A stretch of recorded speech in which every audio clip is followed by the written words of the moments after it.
வீட்டில் இருக்க குண்டுமல்லி செடி இது ரொம்ப நாள் பூ வைக்காமல் இருந்தது. இப்போ நிறைய மொக்கு வச்சுருக்குது. இங்கே பாருங்கள் எத்தனை மொக்கு வச்சுருக்கு பாருங்கள். 2 பூ போட்டிருக்கு. இது வந்து அடுக்கு மல்லின்னு சொல்லுவாங்க. நல்லா இருக்குல்ல. இங்கே பாருங்கள், இங்கே ஒரு பூ பூத்திருக்கு. மொக்கு பாருங்கள் எவ்வளோ அழகாக மொக்கு. இங்கே பாருங்கள் எத்தனை மொக்கு இருக்குது பாருங்கள். நிறைய இருக்குது.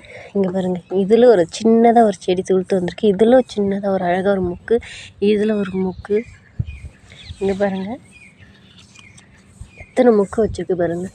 இது பக்கத்தில் ஒரு புளியங்கன்று நட்டு வச்சுருக்கு. ஆனால் புளியங்கன்று நம்மளுக்கு தேவையில்லை, பிடுங்கிடலாம். இங்கே பாருங்கள், இதெல்லாம் நாவமரம். நாங்கள் சாப்பிட்டு கொட்டை போட்டோம். அதிலேருந்து எல்லாம் துளுத்து வந்திருக்கு. எவ்வளோ நாவமரம் பாருங்கள். சுற்றிலும் அருகம்புல். இதை சுத்தம் பண்ணணும், நேரம் கிடைக்கல, சுத்தம் பண்ணணும். நல்லா இருக்குல்ல குண்டுமல்லி செடி. இதெல்லாம் வந்து இது பாவக்காய் செடி போட்டோம். நல்லா காஞ்சி போயிடுச்சு. அறுவடை முடிஞ்சிடுச்சு. சுத்தமாக முடிச்சு எல்லாமே காஞ்சிடுச்சு பாருங்கள்.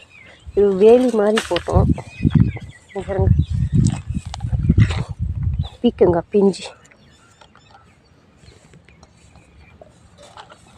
பீக்கங்காய் பூவெல்லாம் பாருங்கள் எப்படி இருக்குது. இதெல்லாம் பீக்கங்காய் பொடி தான், ஃபுல்லாகவே பீக்கங்காய் பொடி தான். இங்கே பாருங்கள் அழகாக இருக்குல்ல காய். இங்கே பாருங்க,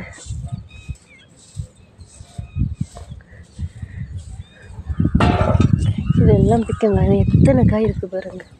இங்கே பாருங்கள் எத்தனை காய். இங்கே ஒரு காய் பிஞ்சு. எல்லாமே பிஞ்சு, நிறைய பிஞ்சு.